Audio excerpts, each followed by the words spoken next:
bienvenida a todas, gracias por participar, gracias por estar atentas a sus procesos de aprendizaje. El tema que vamos a tratar hoy son enfoques y contextos de la psicología. Les voy a pedir por favor que si tienen alguna preguntita abran su micrófono y la hagan porque no puedo tener acceso al chat.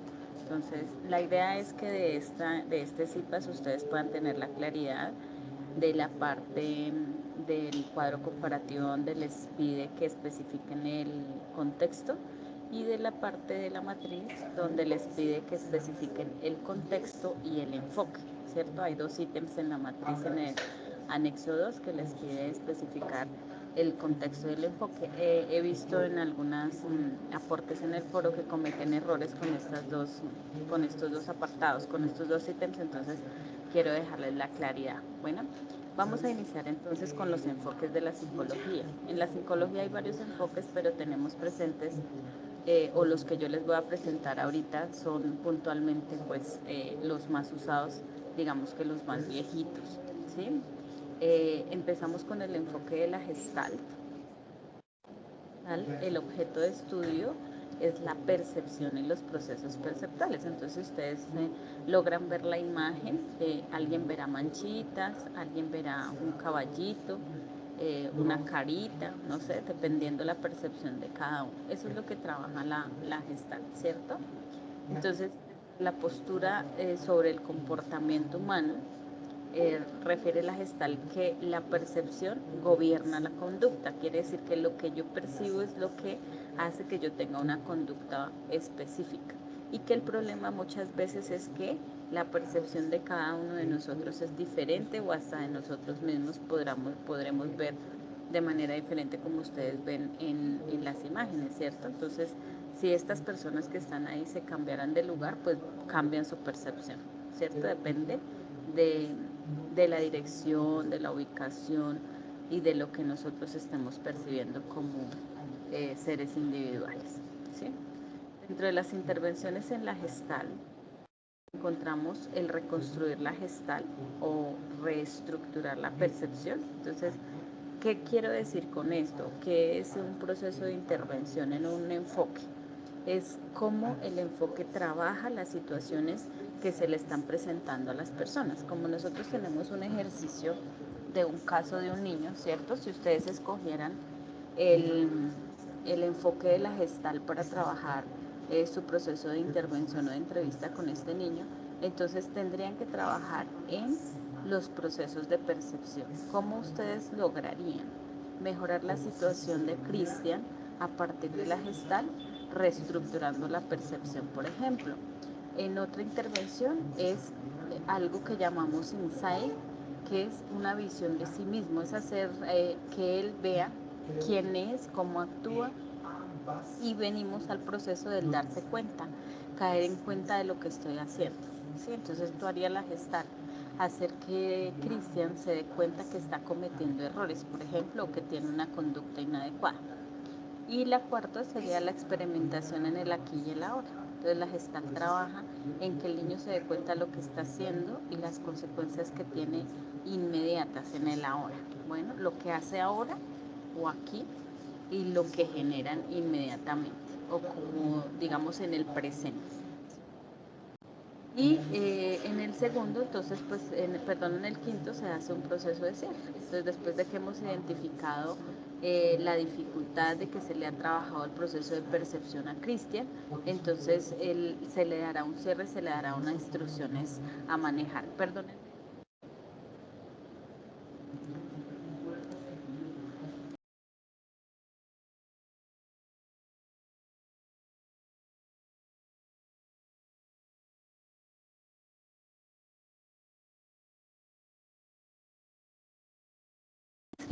Discúlpenme por favor que me necesitaban y por eso me alejé. ¿Me confirman si están viendo mi pantalla, por favor?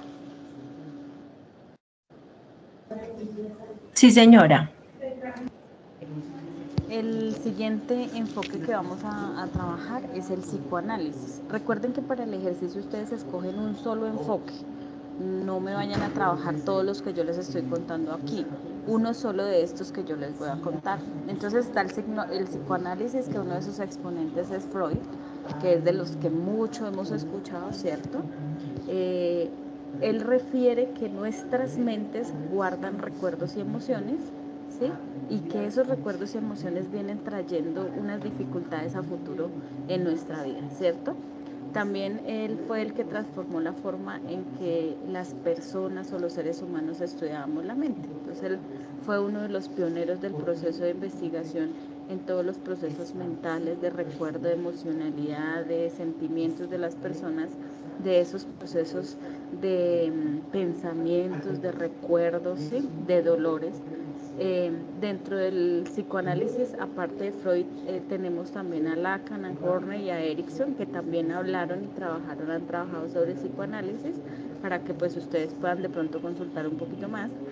Ellos hablan que de la conducta es un problema que es el resultado de un conflicto interno. Entonces, como inició Freud hablando de esa relación de emociones y pensamientos que tienen los seres humanos, internamente nosotros generamos un conflicto, ¿cierto?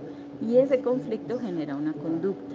Habla también que el conflicto no es consciente para nosotros mismos o para el sujeto, ¿cierto? Nosotros tenemos ese conflicto interno allá guardado, perdón, que nos está causando una molestia, pero no sabemos qué es lo que nos está sucediendo, ¿cierto? Que ese conflicto interno lleva a una angustia. Entonces todo el tiempo nuestro cerebro produce esa angustia, ese sinsabor, esa preocupación, pero no tenemos la claridad de qué es lo que está sucediendo. Y él habla de unas etapas específicas del desarrollo de la personalidad, donde las evidencias de ese conflicto interno del sujeto pues son posibles con unos síntomas, ¿cierto? Vemos las teorías que maneja el psicoanálisis, ¿cierto? Entonces, dentro de esas etapas de la vida, por ejemplo, está la teoría del desarrollo psicosexual, que habla de las etapas oral, anal, fálica, de latencia y genital, ¿sí? Entonces, él llega como hasta un proceso de joven adolescente, ¿sí? Y luego de ahí es que dice que cuando nosotros llegamos a ser adultos, todas esas situaciones que tuvimos en esas 5 etapas vienen a aflorar en la adultez y vienen a causarnos una molestia, ¿sí? Dentro de la terapia del desarrollo psicosexual. En la terapia estructural, entonces, se habla de que las percepciones, los recuerdos, las fantasías, los sentimientos no están en el consciente, pero pueden aparecer en algún momento, ¿cierto? Nosotros no somos conscientes de todo eso que hemos vivido, de todo eso que recogemos, pero en algún momento pueden salir a la luz o aflorar en el proceso del consciente.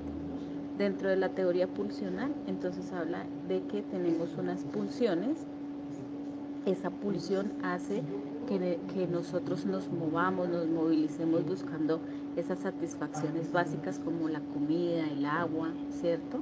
Y también el sexo para mantener la especie. Entonces es como los procesos, digamos, instintivos o irracionales que tenemos las personas frente a la necesidad de sobrevivir. Dentro de los mecanismos de defensa, que es otra de las teorías, entonces dice que el yo realiza por lo regular de manera inconsciente unas acciones para proteger la vida del sujeto consciente. Entonces, digamos que nosotros sentimos miedo y pudiéramos decir que eso es el proceso inconsciente, como el proceso automático del cuerpo al tratar de defenderse y correr si nos van a robar, ¿cierto? Entonces, esa acción interna que usted no puede ser consciente, el cuerpo inmediatamente produce, si tengo miedo, entonces produzco una sudoración, una fuerza, un dolor, ¿sí? En alguna parte del cuerpo que me impulsa a correr. Esa es la acción como inconsciente que hace que se proteja la vida consciente de la persona, ¿sí? De eso se trata el mecanismo de defensa. Y dentro de la teoría topográfica, entonces, habla de la percepción en un momento particular, ¿sí? Entender, percibir lo que nos está sucediendo en un momento específico. Y nos muestran un mapita que habla el psicoanálisis sobre el yo, el superyo, el ello, el inconsciente, el preconsciente y el consciente, ¿cierto? Entonces, para que lo tengamos presente en el momento que ustedes quieran manejar a Christian, por ejemplo, dentro del psicoanálisis, ustedes pueden escoger una de estas teorías donde usted entienda cómo le va a enseñar a Christian o cómo le va a guiar a Christian respecto al desarrollo, a la mejora de la situación o al comprender lo que le está sucediendo para que lo pueda manejar y pueda de pronto disminuir esos contratiempos que tiene en el transcurrir de su vida, ¿cierto? O esas dificultades en los procesos de aprendizaje, en los procesos de habla. Entonces yo me ato a alguna de estas teorías que me puedan llevar a entender qué es lo que le está pasando a Christian y cómo yo desde mi profesión de psicólogo le puedo dar aportes y le puedo dar herramientas para que se pueda construir una solución, ¿cierto? Dentro de las intervenciones, entonces, dicen que la terapia para Freud tenía dos objetivos. El primero era reunir toda la información que tuviéramos, como estamos haciendo, por ejemplo, en el caso de Christian, por medio de una entrevista. Y el segundo es ayudar a las personas o a los pacientes, ¿cierto? Otra de las intervenciones es liberar tensiones inconscientes, entonces pudiéramos hacer un proceso investigativo frente al psicoanálisis. ¿Qué tensiones inconscientes pudiera tener Christian, cierto? Para que actúe de la manera como lo hace o para que tenga esas dificultades en el lenguaje. Y habla también de sublimar tensiones en actividades o acciones socialmente aceptadas y no a través de síntomas que lo afectan, ¿cierto? Entonces, como que los procesos sociales también nos afectan mucho, ¿cierto? La influencia de los demás hacen que nosotros tomemos decisiones y que lo que el otro dice, como el otro actúa, nos afecte en cierta manera porque somos seres humanos diferentes, ¿no? Todos somos diferentes. Pasamos entonces al enfoque del humanismo. Con este ya hemos tratado 3 enfoques. Hablan mucho de que el enfoque humanista es más una filosofía que un modelo psicológico, pero siempre se ha tenido en cuenta esas investigaciones, ese trabajo que se ha hecho del humanismo. El humanismo habla de esa necesidad del ser humano de alcanzar su realización, de superar o de lograr ciertas metas. Dentro de sus autores están Maslow, Roger y Frank. Frank es el último de los que ha trabajado humanismo. Y habla que esa experiencia plena o esa satisfacción se rompe con la opresión y el control de la sociedad, ¿cierto? Entonces, lo que yo hago es pasar o sobrepasar ciertos límites y ciertas normas sin transgredir a los demás, pero buscando mi satisfacción o mi realización personal. Y tenemos la jerarquía de las necesidades, que habla de las fisiológicas, que son las básicas, las de seguridad, las de amor y pertenencia, las de estima, y habla que se deben cumplir todas para poder llegar a la autorrealización, ¿sí? Eso lo decía Maslow inicialmente en sus investigaciones, ¿cierto? Que si no cumplíamos todas estas etapas, no podíamos llegar a la autorrealización. Por el contrario, Frank habla de que todas estas etapas son necesarias para mantener como una estabilidad en la vida y que no necesariamente porque usted no cumpla una de las etapas no puede llegar a la autorrealización. Siempre usted pudiera llegar a la autorrealización trabajando, ¿sí? Tratando de solucionar el resto de las etapas. Dentro de las posturas, entonces habla que el sufrimiento deriva de una experiencia limitada, la limitan los juicios, prejuicios y valores o el sistema de creencias. Entonces lo que yo les estaba diciendo hace un momento, cómo influyen las personas, los seres humanos en otro ser humano, ¿cierto? Cómo las normas, los límites, los valores, las normatividades, los procesos legales y demás hacen o limitan ese proceso de sufrimiento o generan ese proceso de sufrimiento, ¿cierto? ¿Esto qué hace?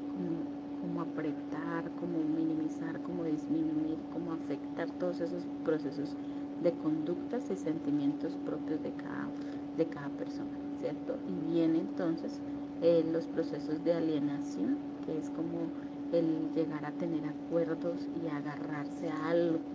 En este caso para el humanismo es esa alienación conmigo mismo, es ese creer en mí y esa satisfacción para salir adelante y unas necesidades insatisfechas, pues que es lo que yo les decía inicialmente, que es como una obligatoriedad para Maslow, era que si usted no satisfacía sus necesidades básicas no podía pasar a la otra escala de la pirámide. Para Frank esto ya no tuvo como tanta fuerza, sino que él dice, pues usted puede llegar a la autorrealización trabajando en satisfacer todas las necesidades de la pirámide, ¿cierto? Entonces el humanismo trabaja en esas necesidades sin satisfacer. Para el cuarto enfoque que les comparto está el conductual. Entonces el conductual, que es el que estudia esos procesos de conducta que vienen de lo aprendido y de lo innato, ¿sí? Entonces, ¿qué es lo innato? Lo que nosotros traemos desde que nacemos, ¿sí? Como esos, el bebé, por ejemplo, cuando nace tiene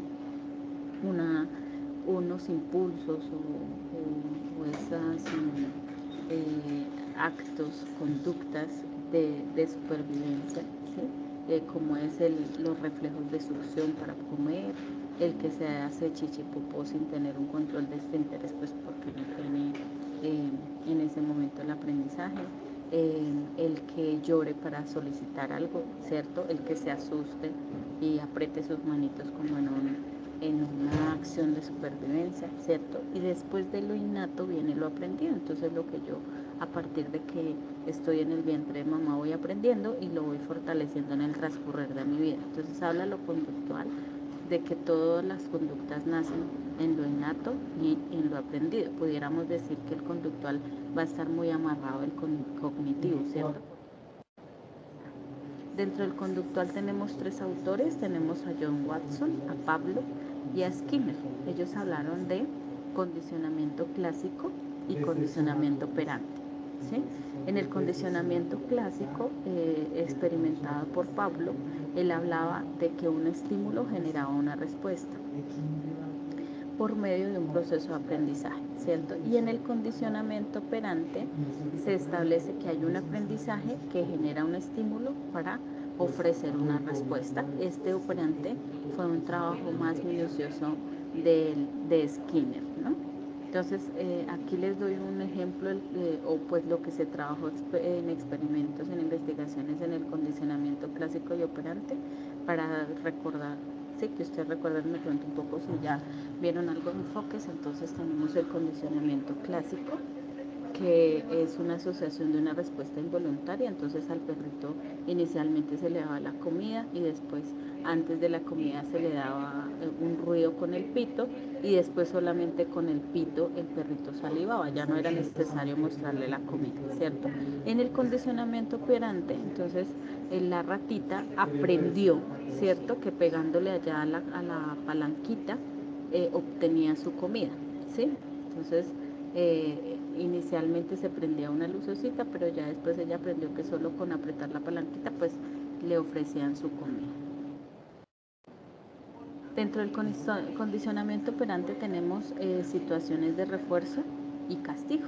Entonces el refuerzo se hace cuando se incrementa la frecuencia de la conducta, y hay un refuerzo positivo cuando yo doy algo agradable, que en este caso sería un premio, y hay un refuerzo negativo cuando le quito algo desagradable, ¿cierto? En el castigo, entonces, se reduce la frecuencia de conducta, incluso hasta la extinción, ¿cierto? Porque yo hago un castigo positivo cuando doy algo desagradable. O sea, yo predetermino que te voy a quitar el televisor si no haces ciertas cosas, ¿cierto? Entonces eso es un castigo positivo. ¿Por qué? Porque le estoy quitando el televisor, que es eso agradable. Entonces hago algo desagradable para conseguir una conducta, y le doy un castigo negativo cuando retiro algo agradable, ¿sí? Entonces, no sé, te gusta ir de paseo, entonces ya no vamos de paseo, te quedas encerrado, ¿cierto? Entonces, en el castigo negativo. Les dejo esta imagen que habla también del refuerzo y el castigo, y habla como para que una mejor comprensión del refuerzo positivo. Cuando el estímulo es agradable, genera una conducta agradable. Cuando el reforzamiento es negativo, el estímulo desagradable genera una conducta positiva. Cuando el castigo es positivo, el estímulo es desagradable y puede producir una conducta negativa, y en el castigo negativo el estímulo agradable que se quita produce una conducta negativa. Dentro de los programas de reforzamiento o dentro de los procesos o las teorías o los procesos terapéuticos que se trabajan en el conductual, entonces tenemos el proceso de continuo, que es trabajar sobre conducta-refuerzo, el proceso de la razón, que dependiendo cómo aparezca el premio, ¿sí? Depende del número de veces que aparezca la conducta. El de razón fija y razón variable, que depende del número de repeticiones de la conducta. Uno de intervalo, que depende del tiempo que se mantenga la conducta. Y el de intervalo fijo e intervalo variable, que va cambiando la conducta cuando va cambiando el tiempo. Pasamos al enfoque cognitivo, el cual habla de que la causa del sufrimiento del ser humano son esas creencias irreales o una interpretación irreal que hacen las personas de lo que viven o de lo que les ocurre a diario, ¿sí? Habla también que la confrontación lógica de los errores o distorsiones lleva a que la persona cambie los resultados aliviando el dolor. Entonces, como que a mí me duele, pero yo digo no me va a doler. O por el contrario, hay algo que me dijeron, pero todo el tiempo lo estoy pensando y lo estoy trabajando y me genera un dolor más fuerte. Para Ellis trabajó la terapia relacional emotiva. Él plantea que las personas se alteran o cambian por los hechos que les suceden. No cambian por los hechos que les suceden, sino realmente por lo que piensan de eso que les sucedió. Y para Beck, entonces él dice que esos pensamientos automáticos y esas distorsiones negativas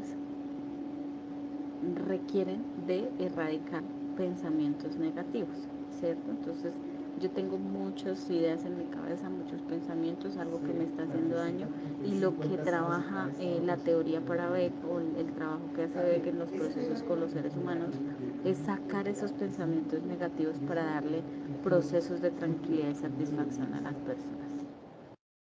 Dentro del cognitivo, entonces, se postula que los problemas del comportamiento aparecen por una condición orgánica y por unos procesos mentales. Dentro de las condiciones orgánicas están la alteración de los procesos asociados, ¿cierto? Entonces, en una orgánica puede ser esos antecedentes, como le pasa a Cristian, esos antecedentes familiares genéticos de sufrir de TDAH, ¿cierto? Y en los procesos mentales unas fallas o unos esquemas mentales, que era lo que hablábamos hace un momento, de las creencias, ¿sí? De las distorsiones de pensamiento, de los pensamientos negativos que llegan a nosotros y que no los podemos manejar. El siguiente enfoque es el enfoque sistémico, que es su autor, Bertalanffy. Él habló mucho sobre la teoría general de los sistemas y habló de que cuando uno afecta a una persona, esta persona afecta a la estructura, o si se afecta a la estructura afecta al individuo, ¿sí? Cuando yo hablo de afectaciones, que pudiéramos generar cambios, ¿cierto? Dentro de los niveles de los sistemas, de la teoría ecológica de los sistemas, y la dividieron en microsistema, mesosistema, exosistema y macrosistema. Quiere decir en esta teoría que todos los actores o todas las instituciones o las personas fuera del individuo afectan al individuo. Como ustedes ven en la imagen, entonces el microsistema está tratado por el individuo. En el mesosistema viene la familia, sus compañeros de colegio, su entorno escolar, su vecindario. Más hacia afuera está el exosistema, que ya venimos a ver los medios de comunicación, el gobierno local, la iglesia, de pronto esa familia extensa que tenemos. Y en el macrosistema, entonces ya venimos con todo lo grandote, ¿cierto? Con el gobierno nacional, con la iglesia ya pues como en un sistema religioso estructurado, con unas normatividades sociales y unos valores sociales que vienen a afectar ese mismo individuo, pero que también el individuo viene a afectar ese sinnúmero de sistemas. Para el sistémico, el síntoma es el resultado en ese desequilibrio en el sistema. Entonces, si hay un síntoma es que algo sucedió, ¿cierto? Algo se dañó en esa relación esquemática de las personas con el resto de su grupo social o de su grupo familiar. Las relaciones entre los componentes del sistema es lo que identifica el sistema mismo. Un cambio en alguna de las relaciones entre los componentes afecta en su totalidad el sistema. Entonces, lo que yo les decía hace un rato, ¿cierto? Yo afecto al individuo para que el individuo afecte la estructura, o afecto la estructura para que esa estructura haga cambios en el individuo. Dentro de otras teorías que trabaja el enfoque sistémico está la teoría de doble vínculo, esa relación que tenemos con nuestros padres, ¿sí? Esa forma de comunicarnos. El sistémico siempre está muy atado a los procesos comunicacionales de los seres humanos. Los modos comunicacionales, la teoría de la comunicación humana, las terapias estratégicas, una terapia estructural familiar, una terapia narrativa y el constructivismo social. Entonces, si ustedes ven las teorías que tiene el sistémico, todas están atadas a esa relación con la estructura, puede ser familiar o social, pero cómo se están afectando por medio de la comunicación, ¿sí? Las relaciones se dañan a partir del daño de los procesos comunicacionales. Hasta ahí, no sé si de pronto tienen preguntas. Textos, si quieren, si alguien tiene alguna pregunta, o para seguir con los procesos de contextos. ¿Alguien que aporte o que tenga alguna pregunta? Para averiguar su condición, si termina de algún problema cognitivo, ok. Bueno, viendo que no. Livia, ¿tienes pregunta? No, no te escucho. Tienes una interferencia, Livia, no te escucho. Ok, voy a continuar con los contextos, ¿sí? Entonces, en claridad, para que ustedes organicen sus ideas pues en los procesos, en los ítems que van a desarrollar en las anexos. Entonces, los enfoques vienen dados de cómo yo, como profesional en psicología, voy a trabajar en la problemática que tiene mi consultante o mi comunidad, ¿sí? Y qué herramientas voy a utilizar para apoyarle y darle esos alivios, esas herramientas, esas ayudas para que el mismo consultante o la comunidad creen sus soluciones. Acuérdense que nosotros los psicólogos no solucionamos, no erradicamos, no quitamos, no aliviamos, ¿sí? Sino que nosotros damos herramientas para que la misma persona resuelva sus situaciones y alivie su dolor, ¿sí? Pasamos entonces a los contextos dados por el entorno en el que el psicólogo va a trabajar, por el ambiente en el que el psicólogo va a trabajar, ¿sí? Para que entendamos la diferencia entre un enfoque, que es un proceso teórico metodológico que tiene una epistemología, que tiene una investigación, ¿sí? Y que es esa herramienta que tenemos los psicólogos para poderle ayudar a las personas. Y los contextos que vienen dados ya por unas estructuras o unos ambientes o unos espacios donde actúa el psicólogo para ayudarle a las personas. Entonces vamos a iniciar con el contexto. Dentro de la familia, pues entonces la familia siempre ha sido vista como un sistema, ¿cierto? Como una unidad, como algo integrador, ¿sí? Que tiene una influencia de muchísimos factores, ¿cierto? Económicos, sociales, individuales, pero que también tienen unos procesos de protección y que están en riesgo de muchas cosas, ¿cierto? Y desde el punto de vista jurídico, es decir, es pues definido como la construcción o la unión de una pareja. Cuando ya yo estoy en pareja y aún así si estuviera solo, porque ahora hay familias que se constituyen por la persona y un animalito, ¿cierto? Y entonces ahora ya las identificamos como familia. Entonces puede ser una persona o una pareja que se une, que está pues como compartiendo, que tiene de pronto un vínculo de sangre o que se ha casado o que viven en una unión libre, ¿sí? O en alguna unión civil para el área jurídica. Dentro de los tipos de familia, entonces tenemos las familias nucleares que están amparadas por padres o constituidas, perdón, por padres e hijos. La familia extensa, que pues aparte de que estén los padres hijos, o puede ser que no hayan padres hijos, pero viven primos con tíos, con abuelitos, que sean pues como del mismo grupo sanguíneo, viene siendo la familia extensa.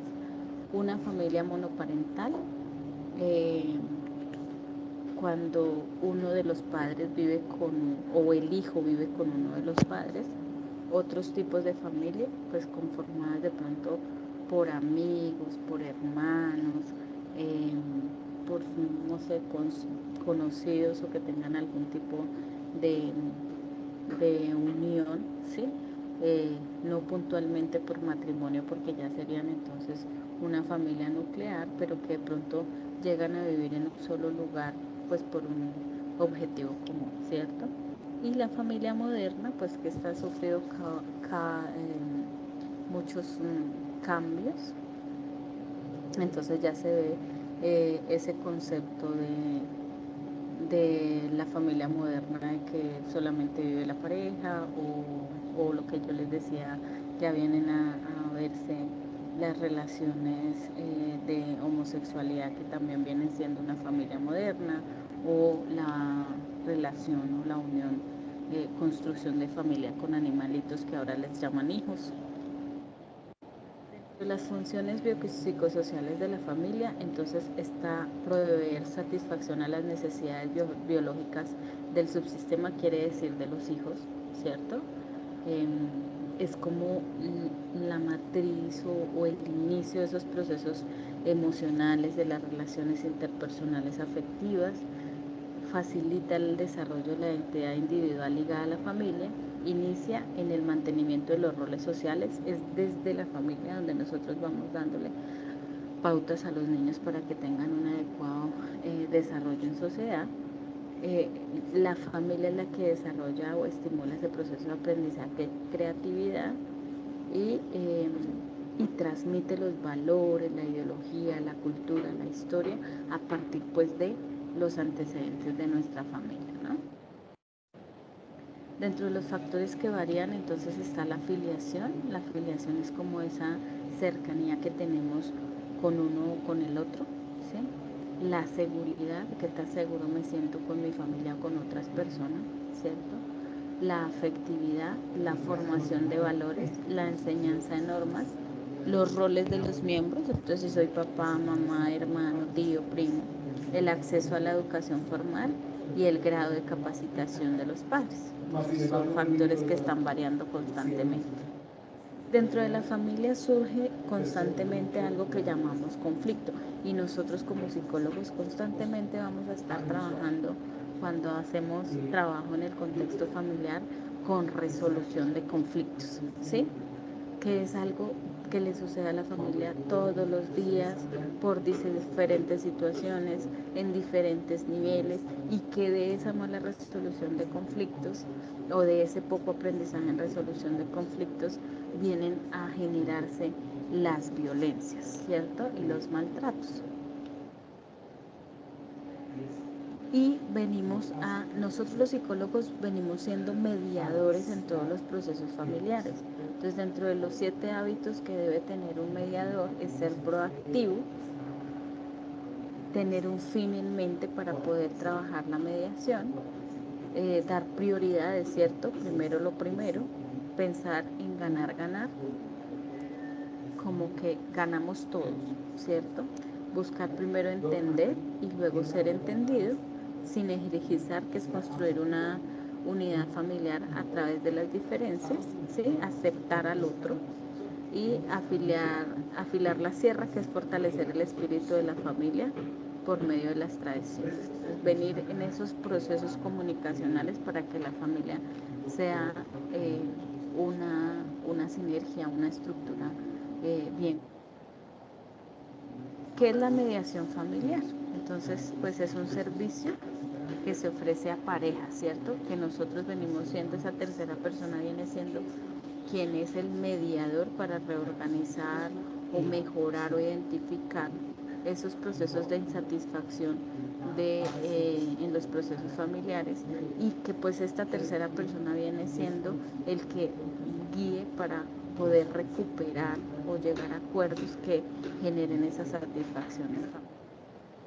Las características del mediador, entonces está el mediador como garante, ¿sí? Que garantiza la confidencialidad, el autocompositivo y el imparcial. Entonces nosotros debemos guardar la confidencialidad, ¿sí? Por absolutamente todo. El autocompositivo entonces es como que interfiere en la familia y hace que se construyan situaciones de mejora, y un mediador imparcial es el que escucha pero no da su opinión respecto a lo que está sucediendo, o no interfiere en las decisiones de la familia o de la pareja con la que está trabajando. ¿En qué caso se puede aplicar la mediación familiar? Entonces está en las rupturas matrimoniales, en las crisis comunicacionales de las familias, en las discrepancias, en las disputas económicas, en las dificultades educativas con adolescentes, en los conflictos interpersonales familiares, y en las personas pues adoptadas o acogidas que busquen sus orígenes biológicos en la familia. Dentro de los esquemas cognitivos en las familias, entonces está la tolerancia con las conductas violentas, lo que yo les hablaba hace un rato de la resolución de conflictos, normalizar las conductas, que viene también muchas veces de los procesos violentos, ¿cierto? Entonces, cuando dicen, ay, es que hoy no me pego, es que hoy me dejo de querer, entonces ya como que normalizo que me peguen. Y está entender lo anormal y lo normal en los procesos legales. Dentro del signo y el síntoma, pues entonces lo que se detecta dentro de los procesos familiares como pareja o síntoma o hijos, perdón. Entonces, ¿quién de ellos es el que tiene el signo o el síntoma? Pasamos al contexto educativo, ese contexto que es el que estamos trabajando nosotros. Entonces, la intervención o el objetivo del psicólogo educativo es llegar a apoyar o acompañar todos los procesos educativos en el entorno educativo, no solamente con el estudiante, sino también con los docentes, con los administrativos. Es como esa relación que hay en ese espacio educativo. Dentro de las funciones, entonces, está la intervención ante las necesidades educativas de los alumnos, dependiendo de su etapa de vida, detectar las situaciones, detectar las afectaciones, los procesos de discapacidad, de inclusión, los procesos sociales, las relaciones interpersonales y los procesos de aprendizaje. Tiene funciones ligadas a la orientación y al asesoramiento profesional o vocacional. Entonces es cómo se guía a las personas, ¿sí?, en ese ámbito, para que entiendan hacia dónde van y qué es lo que quieren estudiar y ser, cómo construir su proyecto.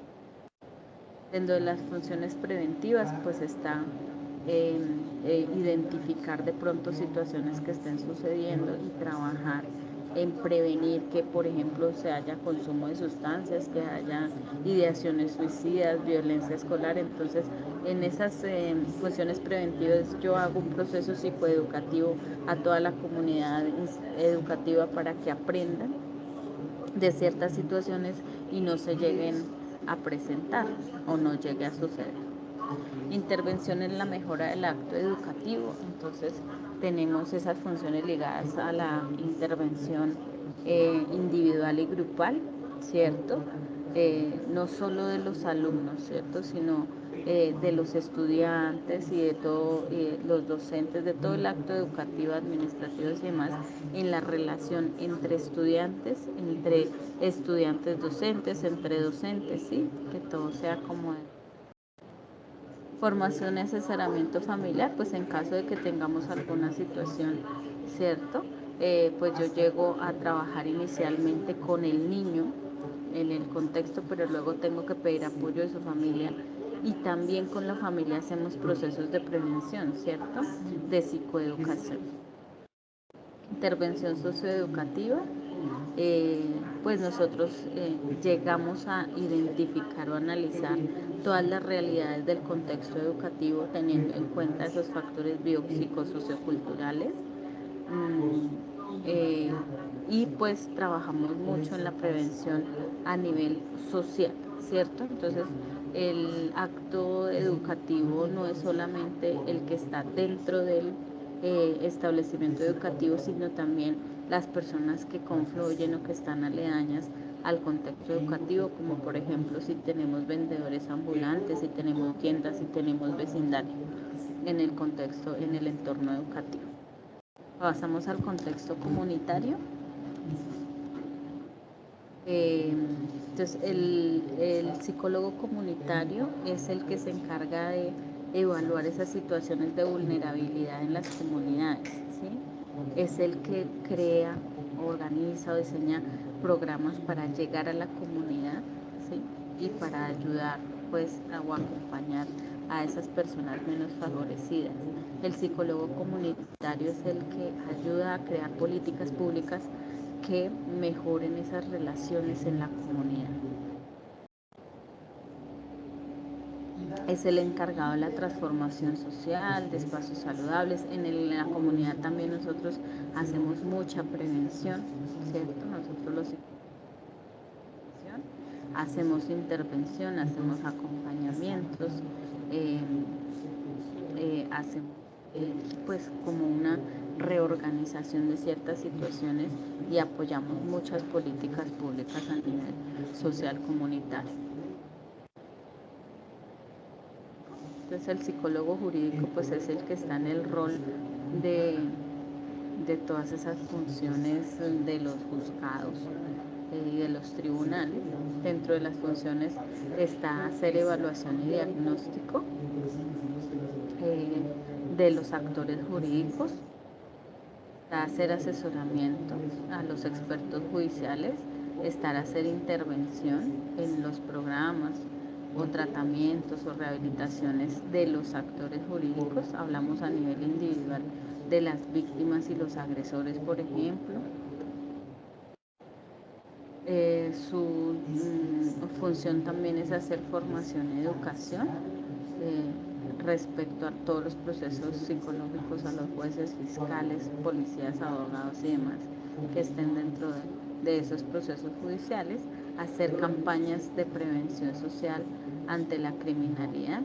Entonces, eso también es tarea del psicólogo jurídico, el proceso de prevención, por ejemplo, de abusos sexuales, ¿sí? De abuso de violencias, hace procesos de investigación en las problemáticas que competen a la psicología jurídica, trabaja en los procesos de victimología, que es investigar y contribuir a la mejora de la situación de la víctima.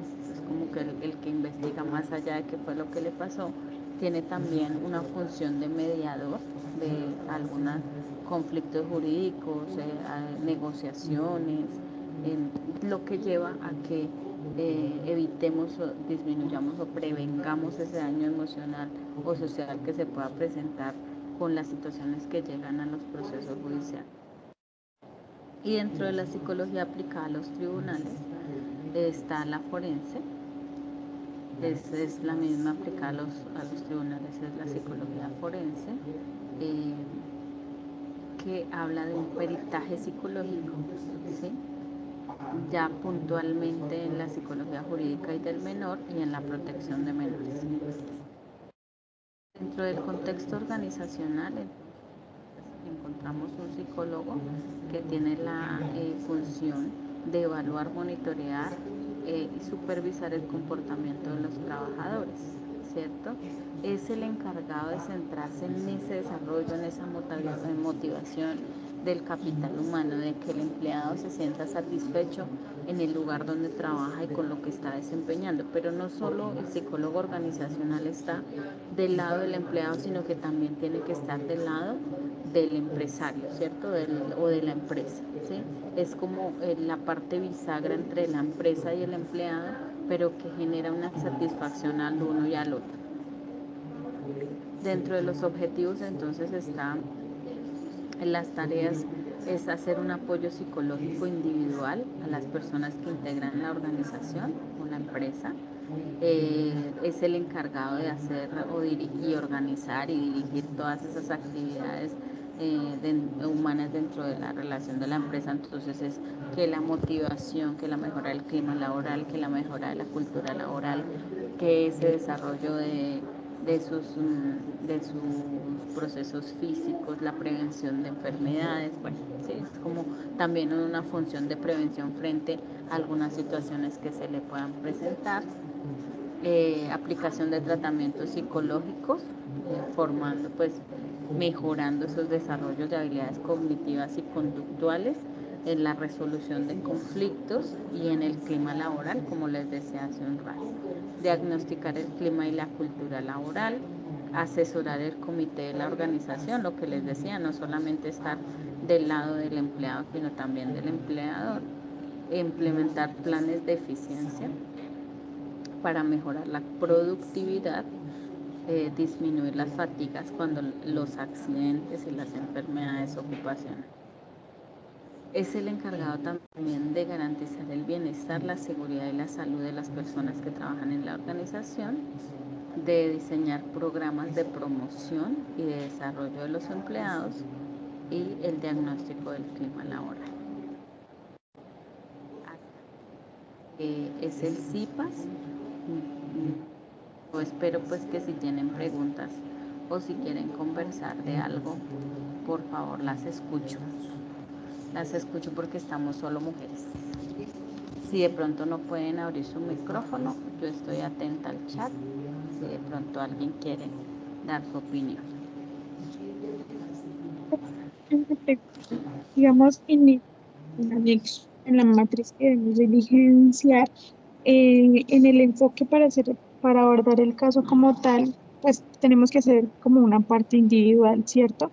Entonces nos tenemos que colocar como de acuerdo a nivel colaborativo qué enfoque vamos a abordar. Sí, señora. Entonces voy a mostrarles la matriz. Perdónenme un momentico, ya les comparto pantalla para que lo tengamos más claro, ¿cierto? Matriz estructural caso. Aquí está.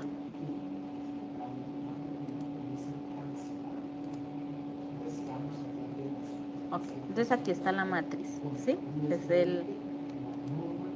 Nos pide toda la información, ¿cierto? En el contexto ya entendimos que estamos trabajando en un contexto educativo, ¿cierto? Porque el caso está desarrollado en el contexto colegio del niño Cristian. ¿Quién identificó la situación? La docente que acompaña al niño, ¿cierto? Y que se lo comentó a la psicóloga y al coordinador del colegio. Entonces seguimos trabajando en un contexto educativo, ¿ven?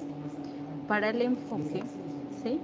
Usted escoge cualquiera de los que yo le nombré hoy, ¿cierto? Entonces, si bien no pueden escoger sistémico, sino por ejemplo pueden escoger el cognitivo.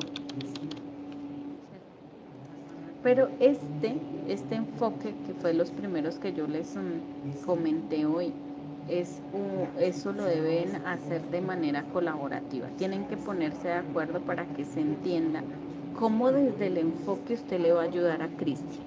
¿Sí? Vale, profe. Ok. ¿Otra pregunta que tengan por ahí? Preguntas. Entonces, voy al cuadro comparativo, ¿cierto? Entonces, en el cuadro comparativo me dice en qué contexto usted va a hacer la pregunta, ¿cierto? Y me da 2, 4 y 6 contextos. Mire, acá yo tengo que escribir que voy a plantear la pregunta en el contexto familia, que voy a plantearla en el contexto educativo o en el organizacional, jurídico, comunitario o de salud, ¿sí? Entonces, ustedes son los que dicen qué contexto van a usar y plantean la pregunta. Para claridad del desarrollo del cuadro comparativo, deben hacer por cada tipo de pregunta una pregunta en cada contexto, ¿sí? Entonces, en el CIPAS anterior, Livia me decía que ella había leído un documento donde estaban los tipos de pregunta, que creo que es este, ¿sí, Livia? Entonces, yo les dejo la claridad. Hay acá en el documento que está en la guía, dice preguntas cerradas, y les da el ejemplo de la pregunta cerrada, preguntas abiertas, preguntas de aclaración, preguntas sugerentes, proyectivas, de reflejo, ¿sí? Situacionales. Entonces ahí tenía las objetivas cerradas, las preguntas de cebo, creo que hasta ahí. Esas son las preguntas que tiene el documento, que son 3, 4, 5, 6, 7, 8,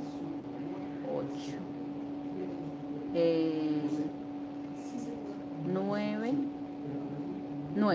9 tipos de preguntas. Entonces, si bien tienen más más tipos de preguntas dentro del cuadro, bien, está bien, ¿sí? Pero por lo menos deben tener esos 9 tipos de preguntas en el cuadro comparativo para que yo les pueda calificar de acuerdo a lo que exige la guía.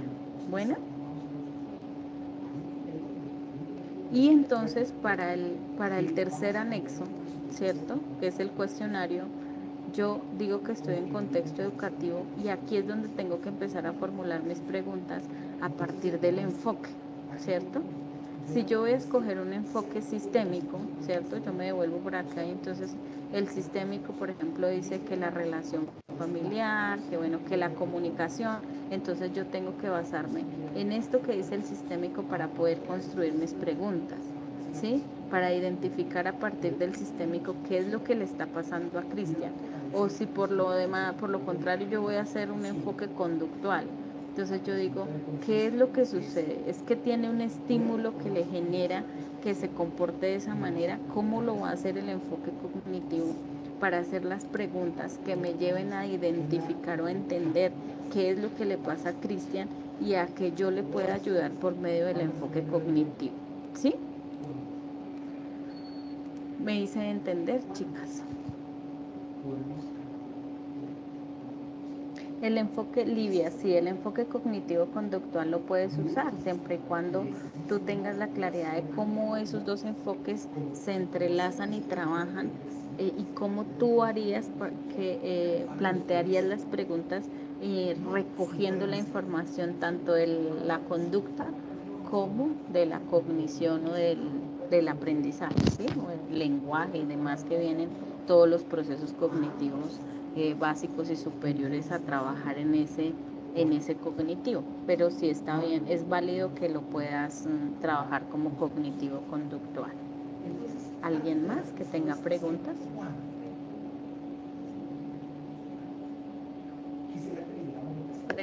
No, profe, para mí todo está claro. Ok, Nubia, muchas gracias por tu aporte. A ver, por aquí, Olivia, ok. Entonces yo les voy a compartir este video en el foro, pues para que, si es el caso, ustedes lo vuelvan a ver y pues para que sea de ayuda, también para sus compañeritos que no pudieron asistir al CIPAS. Bueno, entonces yo les agradezco mucho pues su participación, como siempre las personas que están en el CIPAS siempre me han acompañado, creo que cada vez que hago un CIPAS son ustedes las que están ahí, les agradezco mucho y pues aporto a que pues su aprendizaje va a estar muy fortalecido porque siempre están muy dispuestas a recibir la información que yo les quiero suministrar. Muchas gracias entonces a todas y pues nos vemos en el próximo CIPAS entonces. No, gracias, profe, a usted por también sacar el tiempo para podernos explicar y que nosotras podamos, digamos, entender y poder desarrollar la guía mucho mejor. Okay. La verdad, sí valoro que es de las pocas profes que saca el tiempo para hacer esta clase de citas. Ok, no, ya, no, es un trabajo con mucho gusto para que ustedes aprendan y pues para que todo les quede súper, sí, que en su futuro profesional sepan desenvolverse, desarrollar la profesión de verdad a cabalidad. Bueno, entonces las dejo, muchas gracias por la participación y un abrazo gigante.